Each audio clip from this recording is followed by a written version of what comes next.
On the banks of the Pactolus River in ancient Lydia, a merchant observes the crowd thronging between linen tents and piles of grain. He carries 3 young goats and needs olive oil, but the olive oil seller doesn't want goats. He wants barley. The barley merchant accepts goats, but only if there are 5. The negotiation drags on for hours. This has been the world for millennia. Every exchange requires a double coincidence. You have what I want, I have what you want, and we both agree on the value at the same time. And when the values don't perfectly match, someone ends up owing invisible favors, promises that no one can accurately measure. The economy works, but it works slowly, because each transaction is a separate battle of subjective equivalences.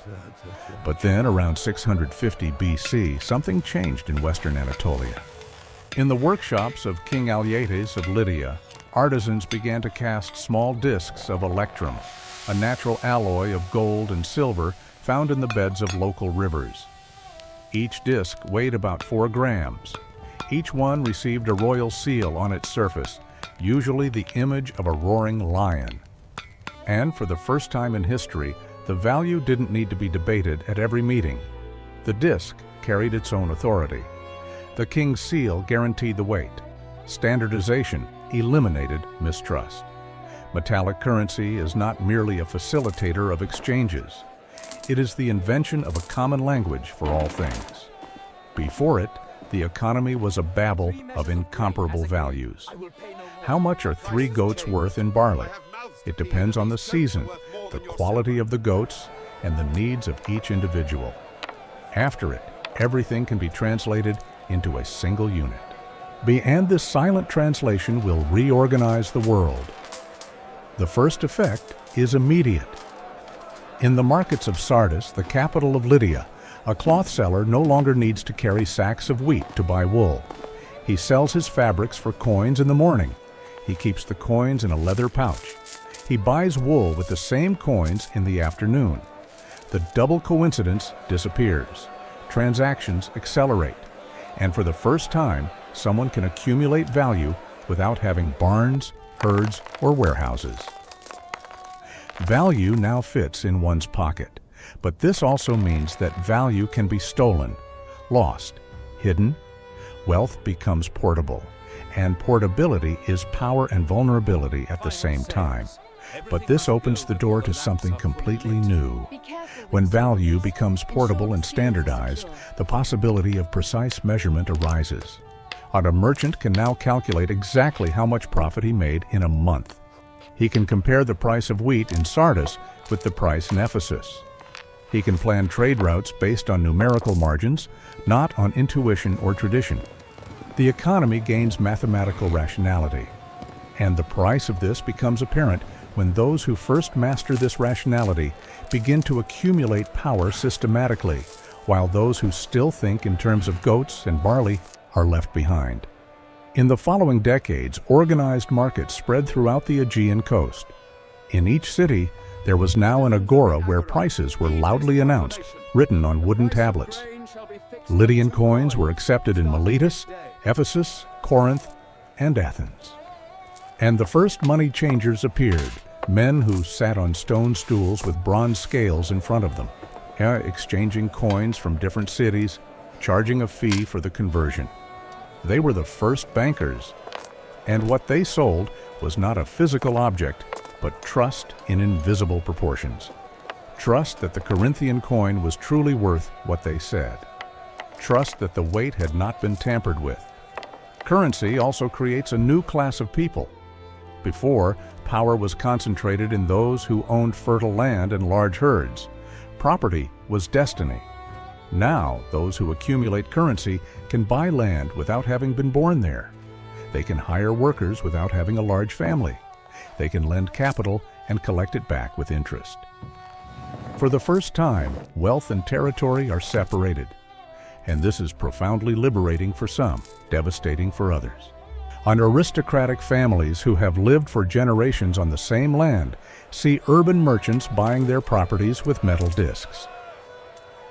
The traditional social hierarchy begins to crack, At first glance, it seems that currency democratizes access to prosperity. Anyone can earn coins if they work hard, if they negotiate shrewdly. But in reality, it concentrates power in the hands of those who understand abstraction. A shepherd can see the value of his sheep. You can touch them, count them, feed them, watch them multiply. But the value of a coin depends on trust in an invisible system. It depends on the royal seal. It depends on collective acceptance. It depends on other people in other places also believing that that coin is worth something. And whoever controls this system, whoever defines how much metal a coin should contain, whoever decides when to mint more or less, controls the entire economy. That is why, subsequently, empires begin to understand that minting coins is not just convenient. It is visible sovereignty. It is telling the world who is in charge. Around 550 BC, King Croesus of Lydia, successor to Alyattes, completely standardized the monetary system. He created the first bimetallic currency in history, separating gold and silver into fixed and predictable denominations. Each gold coin was worth exactly 10 silver coins. There was no more negotiation about purity. There was no more doubt about weight. The value was engraved on the metal, guaranteed by the state. And the Lydian Empire became the commercial center of the known world. Caravans crossed mountains to reach Sardis. On ships docked in Aegean ports, laden with goods that would be paid for in Croesus's coins. But the problem is that this centralization attracts attention. In 546 BC, Cyrus the Great of Persia invaded Lydia. He conquered Sardis after a 14-day siege. And the first thing he did was not destroy the Lydian monetary system. He copied it. Persian coins began circulating from Egypt to India, from the Mediterranean to the Hindu Kush, and each coin carried the same silent message. The empire was not just territory conquered by force. It was an economy unified by a common language of value. When you used the king's currency, you were within the king's system. When coinage arrived in Greece around 500 BC, it found a society fragmented into dozens of independent city-states, each with its own laws, gods, and alliances. Each polis began minting its own coins. Athens produced the silver drachma, with the image of Athena's owl on one side and the goddess's face on the other. Corinth minted the stater with the image of Pegasus. Each coin carried local symbols and visual identity. This created a paradoxical situation. Coinage unified the economy within each city, making internal trade faster, but fragmented trade between cities. This led to the need for exchange rates, specialized intermediaries, and international conventions on weight and purity. The economy became more complex, and with complexity came specialization. And with specialization came inequality of knowledge. The most profound human impact appears among the working classes. In Athens, a manual laborer carrying marble blocks for the construction of the Parthenon now receives daily payment in obols, small silver coins that fit in the palm of his hand. He no longer needs to wait for the harvest to receive his wages, nor does he depend on promises from his employer. He can buy bread every morning at the market. He can pay rent every week, but he can also spend it all before the month is over. Money brings freedom and fragility at the same time, because when value is liquid, it slips through your fingers. And for the first time in history, there are people who live day to day, coin by coin, without visible reserves. In China, around 400 BC, a completely different solution emerged for the same fundamental problem. Instead of discs of precious metal like gold or silver, Chinese states began to mint bronze coins in the shape of miniaturized knives and shovels. These are stylized tools that carry symbolic value, and this reveals something important about the nature of money. The form doesn't matter as much as collective acceptance. What creates value is not the metal itself, it's the social agreement that it means something, It's the invisible convention that everyone will accept that object as payment. In the Eastern Mediterranean, around 330 BC, Alexander the Great conquered the Persian Empire. And he did something Cyrus didn't quite achieve. He absolutely standardized the monetary system of all the conquered territories. From Egypt to Bactria, from the Black Sea to the Persian Gulf, a single coin circulated widely. Alexander's silver tetradrachm, bearing the face of the young king crowned with ram's horns, the symbol of Zeus Ammon. And for the first time in history, something close to a true international currency existed. Merchants could travel thousands of kilometers without needing to exchange money, without losing value in conversions. The economy globalized. But the cost of this unification becomes apparent in the empire's peripheral regions. Cities that previously minted their own coins and controlled their own monetary policy now depend on centralized imperial coinage. This means they lose control over the amount of money circulating in their local markets. When Alexander needs to finance increasingly distant military campaigns, he mints more coins. The supply increases rapidly, prices rise, and this is inflation, for the first time documented. A political decision made in Babylon directly affects the price of bread in Alexandria, wine in Athens, and olive oil in Sidon. Over time, currency creates entirely new institutions. The first private banks emerge in Athens, exchange houses run by specialized families that accept deposits, keep coins in bronze coffers, and grant loans with interest. A merchant can now leave his coins safely stored and receive a receipt written on papyrus. He can travel without carrying heavy metal that attracts thieves. He can transfer value through letters of credit recognized in other cities. And this is the birth of invisible money. Value ceases to be merely physical, something you hold. It also becomes a recorded promise, abstract credit, documented trust. But the promise needs collateral, and collateral depends on a reputation built over decades. Some bankers become immensely wealthy, financing entire merchant fleets, lending money to city-states to build walls. Others spectacularly collapse and ruin hundreds of depositors. And this creates the first historically documented economic crisis of confidence. In 371 BC, several Athenian banks collapse simultaneously when they discover they have lent more coins than they actually possessed in reserve. Merchants lose fortunes overnight, and for the first time, it becomes absolutely clear that money not only facilitates the economy, it also amplifies its collapses, making crises faster, more devastating, more invisible, until the moment they explode. In the following centuries, Rome adopted and expanded the monetary system to a continental scale.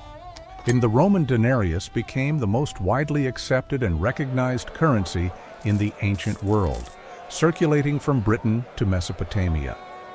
And Rome understood something the Lydians hadn't fully foreseen.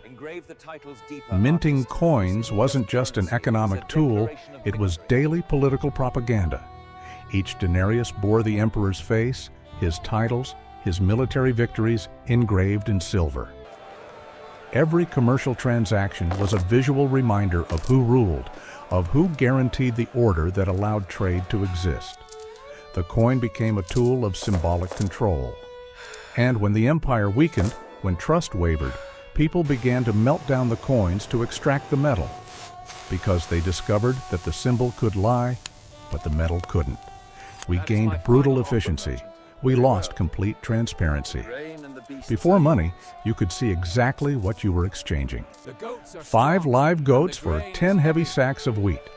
Everything tangible, everything verifiable with your eyes.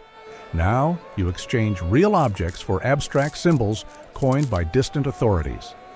And these symbols can be manipulated, devalued by decree, counterfeited by criminals, degraded by desperate governments that mix bronze with gold. The economy becomes a complex system of collective beliefs. And when belief falters, When trust crumbles, everything can collapse much faster than in the world of goats and barley. The legacy of metallic currency is not merely commercial or political. It is profoundly cognitive. It teaches humanity to think in terms of abstract universal equivalences. It teaches that completely different things can have exactly the same value if measured by the same standardized ruler. And this paves the way for commercial mathematics, for double-entry bookkeeping, for the calculation of compound interest, for the entire intellectual edifice that will underpin capitalism. Money is the first successful economic abstraction in history, and all other abstractions will stem from it. Today, almost 3,000 years after those first coins were minted in Lydia, we still use exactly the same fundamental principle. We exchange hours of work for digital numbers in bank accounts. We blindly trust that these numbers will be accepted by strangers on the other side of the planet. And we rarely stop to think that this only works because in 650 BC, someone in Anatolia decided to stamp a royal seal on an irregular disk of electrum. And this simple and silent gesture created the universal language we still use to say how much things are worth. Money didn't solve fundamental scarcity. It didn't end poverty, but it gave scarcity a precise grammar, a common vocabulary. And with this grammar, we built international markets, transcontinental empires, financial crises, unimaginable fortunes, and previously impossible inequalities. We accepted that value can be kept in a pocket, that it can travel without a physical body, that it can be promised before it exists. And this is the invisible and irreversible commitment that humanity has made. We transformed trust into an object. And since then, we have lived completely within this translation. If you want to continue exploring how invisible systems have silently shaped the structure of the world, subscribe to the channel.